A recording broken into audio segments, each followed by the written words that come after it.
जिस भक्ति का ह्रास हो रहा था मुगल काल के कारण, और वह स्वर्णिम काल आया था हमारे भारतवर्ष का। आप देखो पूरे भारतवर्ष में वह भक्ति का काल था। कहीं पूर्व में चैतन्य, कहीं मीराबाई, कहीं श्री नानक देव जी, कहीं तुलसीदास जी, कहीं कबीरदास जी, कहीं श्री गोपाल भट्ट जी, श्री रामानुजाचार्य, श्री रामानंदाचार्य। पूरे भारतवर्ष के अलग अलग धामों में अलग अलग रूप में भक्तों के रूप में परमात्मा का अवतरण होता है।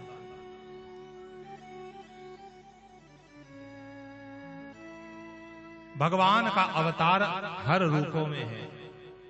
भगवान के जब अवतार होते हैं, हरि अवतार हेतु जन होई, इदमित्थम कही जाई न सोई। ये कहा नहीं जा सकता, बस यही अवतार ऐसा ही होगा।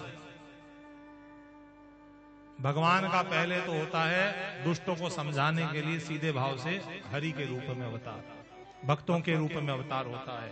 कहीं नामदेव बनते हैं, कहीं तुकाराम बनते हैं, कहीं सकूबाई बनते हैं, कहीं मीराबाई बनते हैं। और जब प्रेम से नहीं समझते तो दो प्रकार की हमारी विद्या है। विद्या शस्त्रस्य शास्त्रस्य द्वे विद्ये प्रतिपत्तये। शस्त्र विद्या और शास्त्र विद्या। तो फिर भगवान का शस्त्र विद्या वाले अवतार भी होते हैं। कभी परशुराम बनते हैं तो कभी छत्रपति शिवाजी महाराज का भी रूप आता है, और कभी श्री महाराणा प्रताप का भी अवतार आता है, कभी पेशवा बाजीराव का भी अवतार उसी रूप में होता है। और सबका श्री गुरु गोविंद सिंह जी का अवतार हो, उनका अर्थ एक ही है, सनातन धर्म की रक्षा करना। और जब उससे भी नहीं समझते तब परमात्मा का अवतार आता है।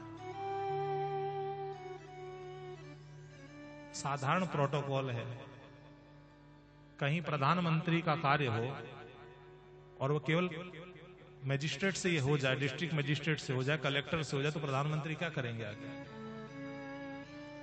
तो भगवान भेजते पहले जाओ छोटे मोटे रूप में समझाओ, नहीं समझेंगे तब हम आएंगे।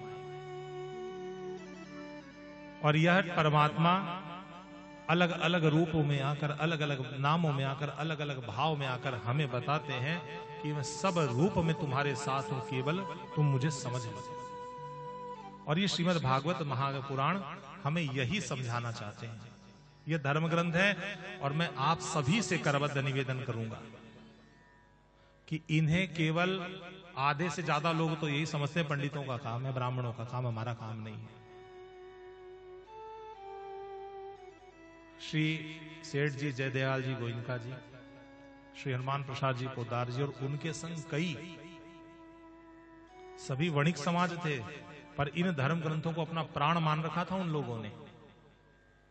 इन धर्म ग्रंथों को आप भी अपने घर में लाओ। संस्कृत नहीं आती तो हिंदी में पढ़ो, हिंदी नहीं आती तो इंग्लिश में पढ़ो। पढ़ोगे, समझोगे, जीवन में अपनाओगे, तब ये धर्म ग्रंथ काम में आएंगे। 7 दिन केवल बैठ के सोच लेंगे कि हमारा काम हो गया, माना पुण्य मिल गयो,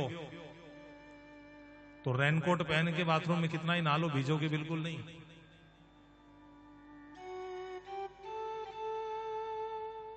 नाव में बैठ कर गंगा जी में जाए, बोला मैं तो गंगा जी में जाया तो भिजा के नहाया गया।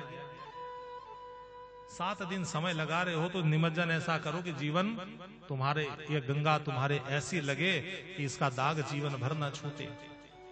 अन्यथा गंगा में, गंगा जल में तो स्नान बनने के बाद पुत्रादि भी कराएंगे ही, पर यह स्नान ऐसा हो कि विष्णु तक पहुंचाने वाला बन जाए, वह नारायण तक पहुंचाने वाला बन जाए। बोलो श्रीमद् भागवत महापुराण की जय।